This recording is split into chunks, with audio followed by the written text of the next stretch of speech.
O céu e o inferno, justiça divina segundo o Espiritismo. Aos demônios concedem-se faculdades transcendentes.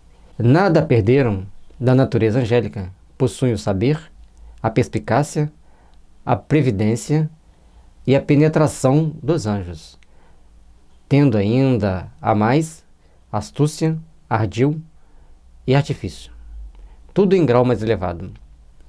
O objetivo que os move é desviar os homens do bem, afastá-los de Deus e arrastá-los ao inferno, do qual são provedores e recrutadores.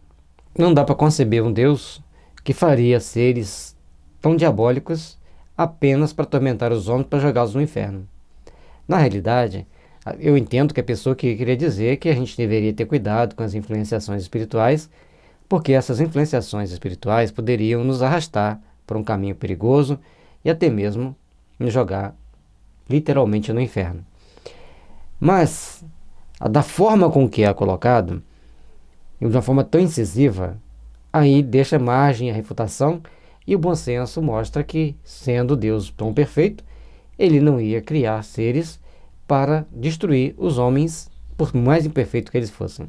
Nós, seres humanos, criamos as nossas sintonias, as sintonizamos com A, o B ou C, e essa sintonia pode nos levar para cá, para lá, para outro lugar. Compete-nos rever nossas ações, rever nossa postura e tomarmos as devidas precauções para não cairmos nas tentações perigosas do mal e do crime.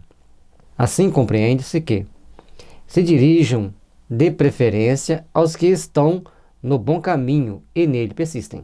Compreende-se o emprego das seduções e simulacros do bem para atraí-los e perdê-los. Mas o que se não compreende é que se dirijam aos que já lhe pertencem de corpo e alma, procurando reconduzi-los a Deus e ao bem. Na homeopatia tem um remédio chamado Anacardio orientalis. O anacardio, ele tem como principal sintoma, tem um sintoma de ora um anjo, ora um demônio. E a pessoa sente que tem um anjinho falando no ouvido e um demônio falando do outro. E aqui fica bem caracterizado esse remédio, a forma com que ele fala. Todos nós temos que procurar então entender que a misericórdia divina estabelece para nós padrões físicos e psíquicos de evolução. Nos padrões físicos, nós somos responsáveis pelas atitudes que nós tomamos fisicamente. Nos padrões psíquicos, nós vamos ser responsáveis pelas atitudes que nós tomamos psiquicamente. E todos nós estamos aqui na Terra sob o jugo de Deus. Estamos aqui sob um conjunto de situações que vai nos levar a fazer certas reflexões, a procurar entender alguma coisa por um prisma diferente.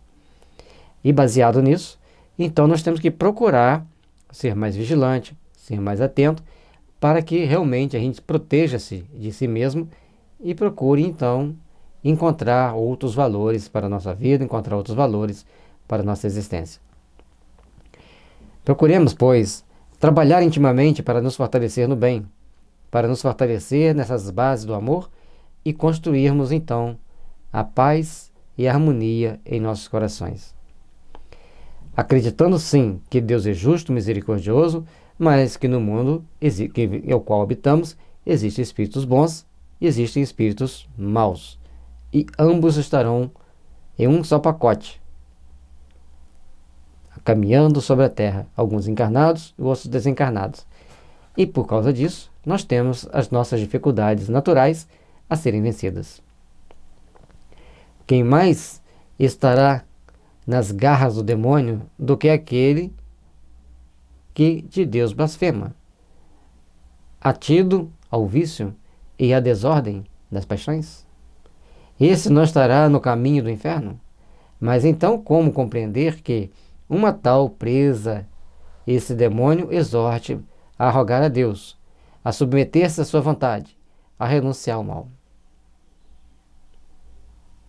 Os paradoxos, mesmo sendo espíritos voltados para o bem, pessoas que querem fazer o bem, vão ter ali do lado dele espíritos tentando induzi-los cada vez mais ao mal.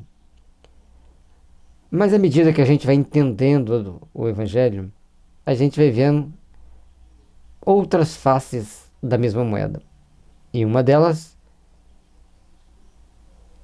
é a gente procurar entender e compreender não só a paternidade divina, mas como a nossa mente age diante de situações adversas, diante de situações favoráveis. Tudo na nossa vida é marcado por ações que nós tomamos, das mais variadas. E por isso nós temos que ter a responsabilidade de tomarmos as ações os mais condizentes possível com o nosso processo evolutivo. E para isso, nós temos que ser vigilantes o bastante para evitarmos cair nas tentações do mal, porque em torno de nós existem vários espíritos do mal. Como se compreende que exalte os seus olhos a vida deliciosa dos bons espíritos e lhe pinte a horrorosa posição dos maus?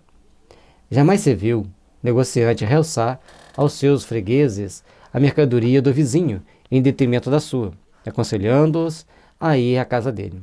Nunca se viu um arrabanhador de soldados depreciar a vida militar, decantando o repouso da vida doméstica. Poderá ele dizer aos recrutas que terão vida de trabalho e privações com 10 possibilidades contra uma de morrerem? Ou, pelo menos, de ficarem sem braços, sem pernas? É este, no entanto, o papel estúpido do demônio, pois é notório e é um fato que as instruções emanadas do mundo invisível têm regenerado incrédulos e ateus, insuflando-lhes na alma fervor e crenças nunca havidos. Todos nós precisamos ter uma esperança. Todos nós queremos ter uma esperança. E as autoridades descobriram que precisam infligir um medo nas pessoas para eles não terem tanta esperança, para eles ficarem na dúvida, ficarem assustados. Se hoje já entende-se psicologicamente isso, naquela época, talvez até implicitamente, tentavam influenciar as pessoas ao medo, induzi-las a sentir medo, a ficar apavorada com certas situações, para tirar-se proveito disso aí. Por isso, nós temos que ficar bem atento com a forma com que nós colocamos ou que nos é colocado determinados valores no mundo espiritual. Procurar entender que o texto que foi escrito anteriormente é uma base das teorias dominantes que era distribuído pela igreja cristã da época, e Kardec vai lá e vai pensando aqueles pontos mais duvidosos, mostrando para nós onde estavam os equívocos e os possíveis equívocos, né? E chegando então lá na frente com uma ideia mais transparente, uma ideia mais esclarecedora do que poderia ser um inferno. Ainda por influência dessas manifestações, tem-se visto e veem-se diariamente regenerarem-se viciosos contumazes, procurando melhorarem-se a si mesmos. Ora, atribuir ao demônio tão benéfica propaganda e salutar resultado é conferir-lhe o diploma de tolo. Ele aqui faz uma colocação muito interessante. Realmente queremos nos melhorar? Realmente queremos ser melhores? Porque acreditar em alguém que vai sempre nos induzir para o mal, que vai sempre nos levar para o mal, sem pararmos para refletir no que seja o bem, sem imaginarmos que aquilo seja o bem, então nós estamos nos apercebendo das falhas que nós ainda carregamos, das maledicências que ainda temos. Por isso, a necessidade desse aperfeiçoamento, desse aprimoramento, para sermos realmente bons, para sermos aqueles que edificam o Evangelho nos corações e daqueles que nos circundam em volta. E como não se trata de simples suposição, mas de um fato experimental, contra o qual não há argumento, havemos de concluir o que o demônio é um desasado de primeira ordem, o que não é tão astuto e mau como se pretende, e, consequentemente, tão temível quanto dizem, ou então que todas as manifestações não partem dele. Se nós temos variados níveis de pessoas, variados níveis de entendimento, variado nível de compreensão, nós vamos ver então que nós estamos dentro de uma situação em que somos chamados a prestar as devidas contas, os devidos esclarecimentos de nós mesmos. Quanto mais eles tentavam dar qualidades negativas para o demônio, mais eles mostravam que ele tinha falhas, que ele tinha defeitos, No livro Libertação, a gente vai ver exatamente isso. Tem um outro livro da série Manuel Filomeno de Miranda, que eu não me lembro agora o nome, em que os espíritos quiseram organizar um ataque sobre uma jovem. E foram falar com o chefe deles que tinha que fazer aquele ataque. E começa uma hora a falhar, não dá certo. Porque a casa espírita estava dando passo da menina, estava fazendo algumas interferências. E com isso, esse grupo de espíritos vai reclamar com o chefe. E ao reclamarem, eles veem que as coisas eram um pouco diferentes, que aqueles espíritos estavam atacando exatamente uma pessoa que era muito querida do chefe. Ou seja, o que ele está colocando aqui descreve bem a condição do mal. O mal derrota-se a si mesmo. O mal não tem condições de tomar determinadas atitudes que sejam engrandecedoras.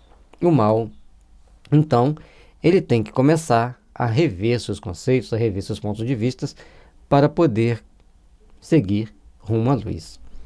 E é nesse sentido que nós temos então que procurar compreender como nós estamos vivenciando o Evangelho, compreender como nós estamos vivenciando os nossos momentos aqui, para sabermos discernir entre o bem e o mal e não ficarmos acreditando no poder absoluto do mal, porque poder absoluto só quem o tem é Deus.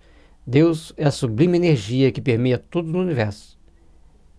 Inteligência suprema, coordena todas as vidas, nos induzindo à reparação e ao caminho regenerador pela luz, pela fraternidade e pelo amor.